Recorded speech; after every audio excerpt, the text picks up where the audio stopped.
Medical కాలేజీల్లో ragging అంటున్నాము. Ragging చేసే మహానుభావ, నువ్వు డాక్టర్ పోయి మా నొప్పిని అర్థం చేసుకొని సహానుభూతి చూపించి మా బాధను నీ బాధగా భావించి నయం చేస్తావా?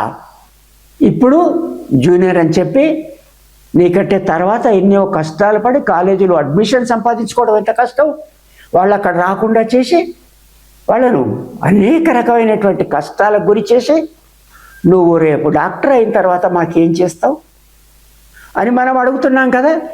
ప్రభుత్వాలు, విద్యా సంస్థలు ఇది ఆలోచించాలి కదా. కనుక ఎక్కడైతే ఈ ర్యాగింగ్ ఉందో దానికి పాల్పడిన వాళ్ళు అక్కడ డాక్టర్లు కాకుండా ఆయా ఉన్నత విద్యలు అభ్యసించకుండా, సరే వాడిని క్షమిస్తామంటే మీరు క్షమించండి, వాళ్ళని ఏమైనా చేయండి, వేరే ఉద్యోగాలు ఏమైనా ఇవ్వండి మీకు తోచినాయి, కానీ సమాజం మీదకి వాళ్ళని వదిలిపెట్టొద్దు. అట్లాగే ఎక్కడ ఇట్లాంటి దౌర్జన్యాలు, ప్రజలను ఈ రకంగా ఇబ్బంది పెట్టడము, పిల్లలను ఇబ్బంది పెట్టడము, కీచక టీచర్లను కూడా చూస్తున్నాం కదా, అక్కడ ఎందుకు కొనసాగింపని చేస్తున్నారు? శిక్షకులకు శిక్షణ ఇవ్వాల్సినటువంటి అవసరం ఉంది కదా. ఇవన్నీ ఆలోచనలు కలగాపులగంగా వస్తున్నాయి ఈ ఉదయ కృష్ణారెడ్డి గారు ఉదత్త చూసిన తర్వాత.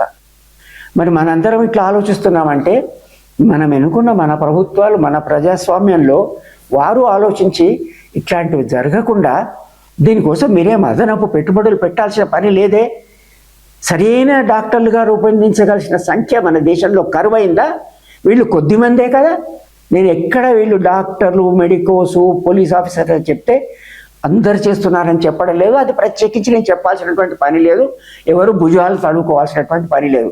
అందరూ కాదు, వీళ్ళంతా సమాజం నుంచి వచ్చినటువంటి శాంపులే.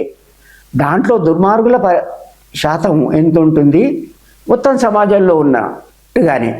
కానీ వీరు అధికారంలోకి వస్తున్నారు కనుక అక్కడ వాళ్ళకు తగు శిక్షణలు ఇచ్చి ఇట్లాంటి అవకాశాలు చేయని వారినే నియుక్తులు చేసేటట్టుగా వీళ్ళు చేస్తున్నారు అని వాళ్ళ యాటిట్యూడ్ తెలిసినప్పుడు వారు ఆ వైద్య విద్యను అభ్యసించడం కొనసాగించకుండా విద్యార్థులను ఇబ్బంది పెడుతున్న దుర్మార్గపు విద్యార్థులు ర్యాగింగ్కి పాల్పడుతుంటూనే వారిని తొలగించాలి అని చాలా ఖచ్చితంగా చెప్తున్నాను.